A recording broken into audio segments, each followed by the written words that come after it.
So I wanted to make a video about personal will, loss of motivation and drive that is often very much part of the dissolution of personal identity in this energetic manner. And what eventually then culminates in something that I call surrender, which is not really something that happens. Okay, surrender is not something you do, but eventually you will realize that surrender is what you are. Like your true nature is the surrender that is always already occurring. So the life of realization is living in perpetual surrender. But yeah, so how this journey really begins is that we experience an alienation from our true nature, a kind of existential alienation of something that I want to call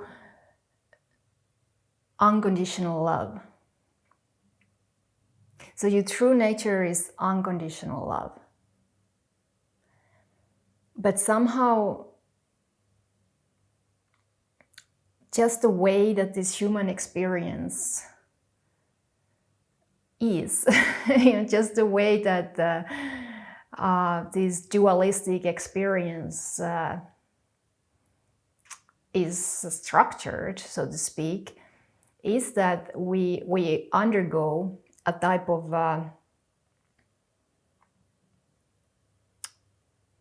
forgetfulness, you could say, like, which is very, very painful. Okay, it's extremely painful to be disconnected and alienated and severed.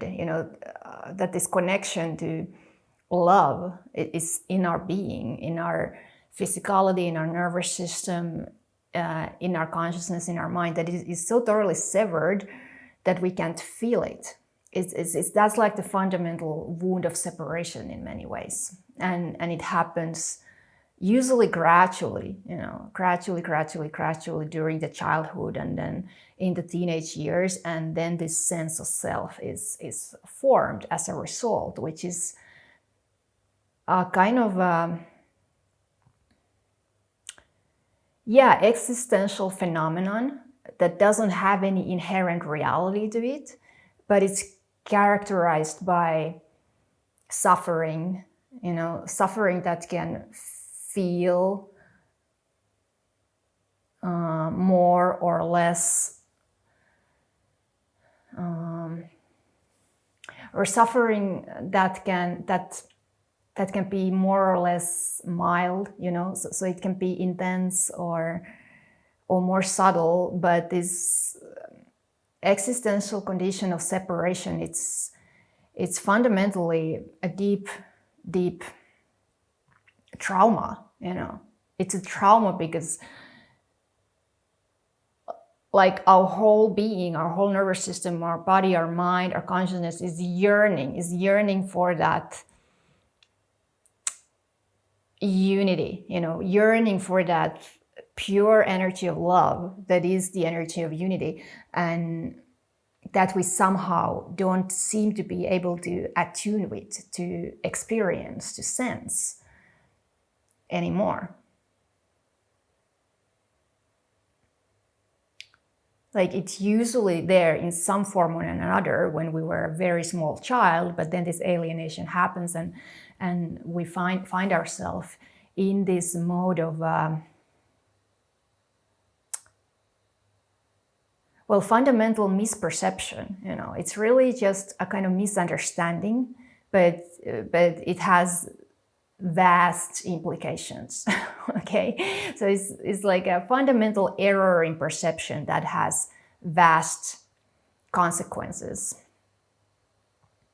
And one of these consequences is that a kind of energy is born in our system that we could call personal will, which is very different than a pure expression of will or desire. So that pure desire or pure existential impulse, kind of impetus for creation. So that gets kind of co-opted by this sense of alienation, of being a separate person and moving in time, living in a world. And when this energy of will gets co-opted by the sense of persona, then we have the sense of like ownership. Then we have the sense of, I want this and I don't want that. And what the person wants is pleasure, and what he doesn't want is pain. It's so simple. But what it really, really wants, this whole sense of being a person, which is, again, it's a kind of condition, it's an alienation, it's not really there, the person, but this experience, like how it feels like. What it actually really, really wants is to return to this original condition of unconditional love, of our true nature. So that's the real desire, the real, you could say, longing. But when it gets co-opted by the persona, then we have personal will that is starting to then look for, fulfillment from proving its self-worth through accomplishment, acquirement, trying to get the right kind of life conditions and the right kind of experiences, trying to possess them, trying to hold on to them, thinking that this fundamental longing could be fulfilled by that. So the personal will, it's driven by fulfillment. It's driven by the need to be happy, to feel good, and to avoid pleasure. And it's looking for that in external conditions, or sometimes internal conditions when we do certain type of psychological work, for example. But it's exactly the same principle. We are still working from this place of, that I'm a person and I feel fundamental dissatisfaction without really knowing why, but it's a kind of nagging sensation that is always there, sometimes less, sometimes more. And how I go about it is by this type of vague seeking energy. So this vague seeking energy that the personal will gets fused with. So then we have this energy of seeking, and very, very powerful, even craving and desperation and wanting that can mix with the seeking energy.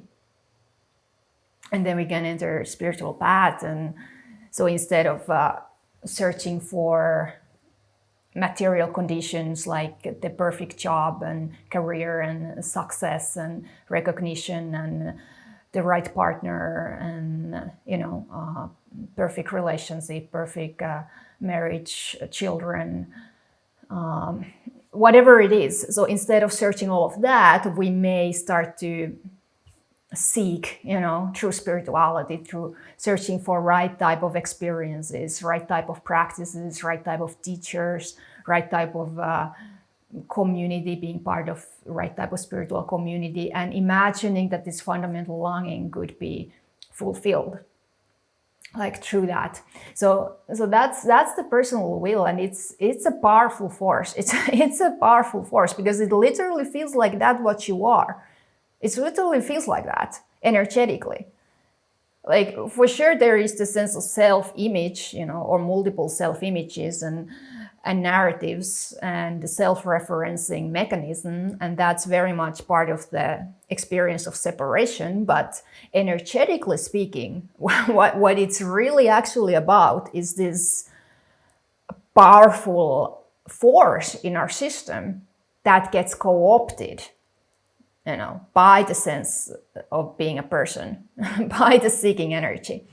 And then it becomes this personal will.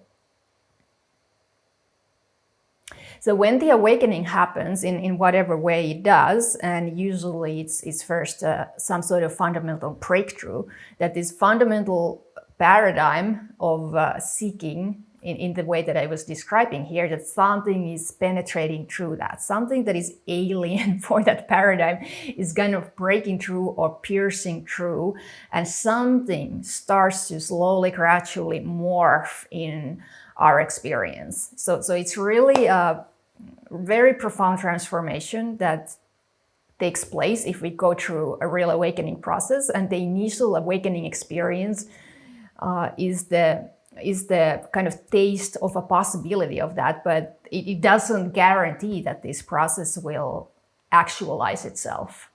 Okay, and at that point, of course, we don't even know that such a process is possible. But if it's genuine, this awakening experience, we experientially kind of remember. We kind of remember that, hey, there is this possibility. Maybe we don't remember it at the conscious level. Maybe it's not something that we would ever be able to put in words, but we start perhaps to read about non-duality, read some books, some scriptures, poems, and they resonate deeply, like more deeply than you could ever imagine. Or you hear someone speaking about it and it's just like, that it's just something about it resonates, it awakens something in you that is already awake.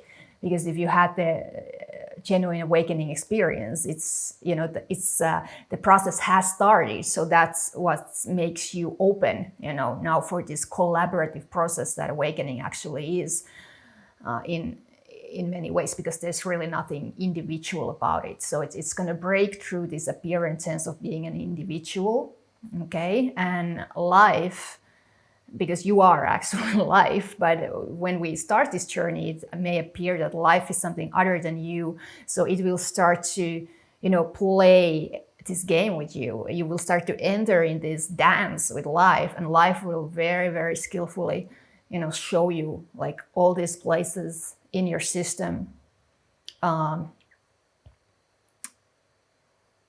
the identity is occurring, you could say. So there is our process, you could say, private and personal process of turning inwards through meditation, through self-inquiry, and really looking into the nature of identity. And then there is the kind of, you could say, outwards expression of that process, which means that our whole life is becoming, an expression of that awakening journey, just in a very different way, okay, and in a very unexpected way. So that's not necessarily going to mean some peaceful and meditative experiences, and it's not necessarily going to mean that you're just going to meet incredible people with whom you're going to have like deep, soulful relationships. Like that may occur, but it's very likely that you also have relationships that will very, very thoroughly and energetically like challenge you in ways that this identity that is rooted in the physiology and energetics, that it can really, really like, you can really see and feel it for what it is. So that's a really important part of the awakening journey, this how life and relationships are actually showing us what the sense of self is, what identity is in its essence, and what that energy of personal will is, right? But it can be really devastating, this process, and that's when we tend to have these dark nights, when we kind of finally or slowly come to realize that there is this deeper movement of reality that is has kind of entered our system and is in a process of, coming through, giving birth to itself. And then there is still a sense of being a person and the personal will, that is kind of hijacking our life force. And that had its own agenda, which was purely based on conditioned ideas about what our life was or was supposed to be. So that energy is still there and is still trying to execute that type of life that we were conditioned to think that our life is about. While at the same time, this deeper movement of reality is moving through, and it actually has a completely different agenda for our life than what we thought that our life is about. So there can then be this very profound conflict, between this sense of being a person and personal will that is trying to go one way, that is still trying to make a life happen that we thought that it would look in a certain way, and then this deeper reality, which is what we actually are, kind of grinding through and actually kind of dismantling that personal will, which is almost like just pure resistance. It is like starting to become like just this energy that is blocking this deeper nature of our being from blossoming, because you actually are life itself. And all these conditioned, rigid ideas about life, what your life is, they really need to be dismantled and crumbled. And it can feel devastating. It can feel so devastating because it feels like you're literally being crumbled, you're being crushed into pieces, okay?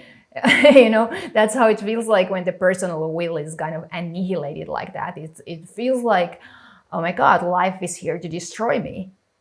So that's why it is such an incredible surprise, when the awakening then takes place and you realize that, hey, what I am is actually life itself. And it's been kind of like this, first this very, very gentle plant, that has been seeded with the initial awakening experience, and then it starts to sprout and it's still under the surface, so we didn't really even know that it's there. We had no idea, it's still not conscious, this process, but it's growing, and at some point it's going to have tremendous force to it, that apparently fragile and gentle otherworldly form of life, you could say. It's going to have this incredible power in it, and it's just going to burst through all our conditioned ideas about what life is, what we are, or what anything is.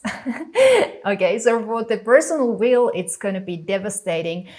But what is really, really breaking through there is this unconditional love, or this pure energy of will, or this pure desire, which is just willing constantly what is. So that's the divine will that is sometimes discussed in spirituality. It's nothing spiritual. It's nothing, spectacular. I mean, it can feel like that when the personal will kind of releases into that. You can have these powerful experiences of the kind of like unity with the divine will. But when it's a permanent shift in our way of experiencing at the identity level, in our way of moving in the world, it's really something very simple. It's just that the life energy in you, this pure desire, which is just this pure immediacy, it's just this spontaneity that appears out of nowhere. By its nature, it's just desiring what is. Okay? So it's desire that is inseparable from what is. And we can never really say what is, but what is just is. And that in itself is pure desire, is an expression of pure desire for reality to manifest exactly the way that it's manifesting right now. Okay, so that's pure love, that's pure will. And the only reason why it doesn't feel like that is that there can be these, beliefs that it should or it could be something other than it is. Just this simple expression of what is, just this simple unconditional love. I mean, I'm calling it simple, but it's deeper than deep, and it's so profound, and it's like bursting universes and galaxies and, devouring universes and galaxies. it's pure life force. It's pure life force. It's innocent and it's uninhibited, and it's simple because at the essence of it, you can kind of taste this incredible innocence, this purity. So it has that kind of you could say childlike simplicity to it. Not in a sense of naivety, like when we were children, in our human journey. So it's a different type of innocence because it's born out of this devastating and excruciating process where our sense of self is literally dying. It's literally dissolving, going through this very, very profound and mysterious and alchemical dissolution. Okay, so that's a very physical, it's very energetic process, and usually it takes years, like several years, to fully accomplish itself. It's such a profound letting go at the root level of our being, of all our kind of naive ideas and idealized imaginations about what reality actually is. So this pure primordial energy, which is just life itself, it's really beyond anything you could ever imagine. And at the same time, it's deeply familiar. It's deeply familiar because it is what you are. And deep inside, this love is what you are. And that's why there is this longing, to return to that recognition in a very visceral manner. And it is visceral. There is this very physically felt, death and rebirth in this process of realization, of our true nature.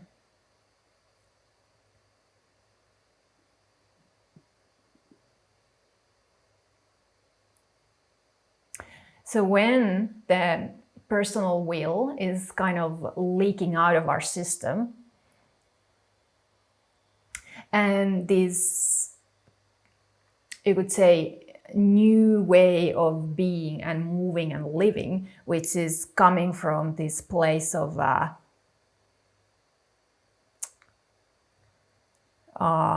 beyond the personal self. So between the two, there can be this long period that is sometimes called dark night, when the energy of the personal will is kind of leaking out of our system. And we don't know that there's never going to be anything other, so it literally feels like you're just kind of dissolving. You are just losing everything. And it's never going to be replaced by anything. That's the feeling when it's happening. It just feels like your whole life is kind of disappearing, everything you thought what life is about. And you don't know where it's all going to lead. There is just a sense that everything is about to dissolve in this, what appears to mind like this, just total nothingness. So it can intuitively or even energetically, physically feel like there's this total nothingness and nothingness. And that's where I'm kind of disappearing. That's what's kind of slowly devouring me, like from the perspective of personal will. And it may outwards, it may appear like, losing motivation, losing interest in the things that used to interest you, losing relationships that don't really understand this type of kind of depression, because it may look like depression, it's actually not. But it's just this total disinterest anymore for anything in this world, okay? Because you kind of start to sense in a very profound way that nothing in this world can ever fulfill this deepest longing. And this energy of personal will that had been invested in it, this seeking fulfillment, it's just now slowly dying away. You can't anymore find the belief, in it. You can't anymore invest in that old paradigm, even if you want it, because personal will is that energetic investment, and now it's simply like dying away. And then it can feel like, will there ever be life again? Like, is this it? Is my life over? And in a way, there is some truth to that. Like, yes, your life is over. Your life in the way that you thought what life is, that's over. It's irreversible, this process, when it really happens. It's when this energy of personal will starts to disappear and leak away. It's not something that's ever going to be back.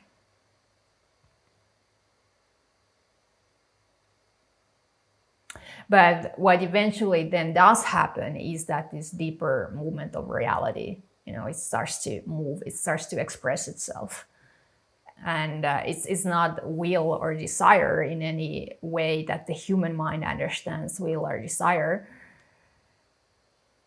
It's just this very mysterious depth, that you can kind of feel that nothing is actually moving, and yet the movement happens, and it's not driven by personal goals, it's not driven by even universal goals. It doesn't have any agenda. It's completely beyond the capacity of mind to understand. But you can kind of feel how it informs your whole being, like all of your cells and your whole nervous system, your mind, your heart, everything is informed by this deeper movement of reality that is indefinable and ungraspable. And in a way, it's like nothing. In a way, it's very silent, invisible,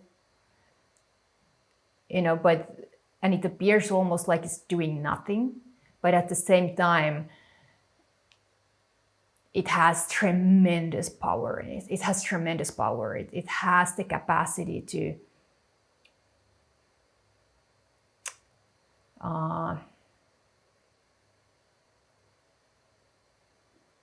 be actually fully here. It's like this sense of being a person, and all the energy that was invested in it. It was kind of like a distraction, almost like an energetic distraction. And when that is not there anymore, then there is space. There is this possibility for something that is beyond time and space to be here, to give birth to itself, to take a form. And outwardly, it's just going to look like a normal human life. But something of a completely different order is actually occurring there, fusing with the humanness. And because it transcends time and space, it's so free. it's like pure interconnectedness. It's not something we could never understand, but we can start to tap into how profoundly complex and mysterious reality actually is. Like, this deeper intelligence can start to inform us, and we can start to attune with it and recognize it in our being in a way that has never been possible before. As when there was the sense of being alienated, from this fundamental love that is the essence of creation. When you really come back to that experientially through this death and rebirth process, through the loss of the personal will, through that devastating process of annihilation,